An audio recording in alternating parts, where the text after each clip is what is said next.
GM, welcome to NFT Fest. I'm James Rowdy, NFT MELB, and here with the amazing Ben Simpson, GM. GM, mate, how are you? Good, bro. How are you? Good. What are you going to say in the afternoon when you got? He's going to be GA in the GM afternoon? always. I say this to everyone, right? It's always GM Always because GM. we're still early. Okay. So how many times do you say GM? Once a day in my Discord, and I cop it all day on Twitter, so I tend to. So how many times? Do you reckon 5, 10? A day? A day. Oh yeah, it'd be a minimum. You were saying it in the crowd. You were saying GM. You must be 20, We're 30. having a GM counter, so I'm just going to be like at the end of this, just dollar like per GM. But that's cool. So Ben, this is the 5-minute podcast. Yep. Just tell us quickly, who are you? What did you do? What do you do?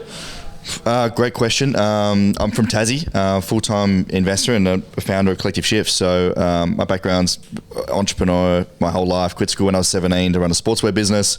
Had no money when I was getting into crypto. Was super fascinated about Bitcoin. So I went to the bank and asked for a loan to buy Bitcoin. They obviously told me to get stuffed. Went back the next day, asked that I was just said I was going on a holiday to the US. I was just 18, had pretty much no job, and they gave me 20 grand and piled it into crypto back in the day. So I don't recommend that to anyone listening to the pod, but that was my first entry into crypto. Wow, you had that much conviction, right? Dude, it took 6 months to get my head around Bitcoin, but I was super blown away. The idea of decentralization, freedom of capital, the monetary policy, the printing of money, I was just completely blown away, and I put everything into Bitcoin. So that's been my journey, and now Collective Shift's kind of the vehicle for me to help educate and onboard other people into specifically crypto, like in terms of Bitcoin and ETH, and then we're sort of fledgling out into more, NFT investments as well, altcoins, things like that. Yeah. Awesome. What do you think the biggest challenge you face or Collective Shift face in Web3 currently?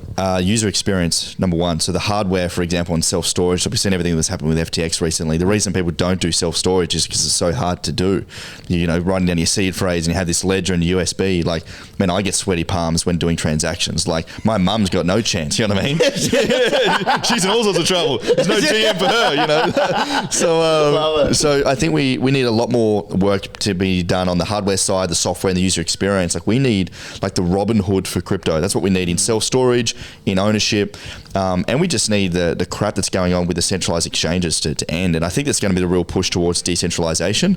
But a lot of the DEXs and stuff is still hard to use. But I think we need to remember why we're in crypto in the first place, or I got into crypto in the first place, is to be your own bank and financial freedom. So yeah, love that. What's your biggest ick in Web3? The infighting. I hate. This probably doesn't happen too much in NFT land, but Bitcoin versus Ethereum versus Solana, there's like these cults that all hate each other. When it's like we should all come together and like lead Web3 as a whole rather than trying to infight. Because the reality is, normal people don't give a flying fahooza about blockchains and like what layer ones and layer twos and who's winning. They just want an experience that actually solves a problem for them. So we need to like stop fighting and stop thinking that we're all like the best and you're the worst, and come together and just make the whole space better. How do you explain crypto to your grandma? Grandma and I actually have some conversations about crypto. She's a member? I'm like, Nan, you gotta sign on a Collective Shift. Like GM.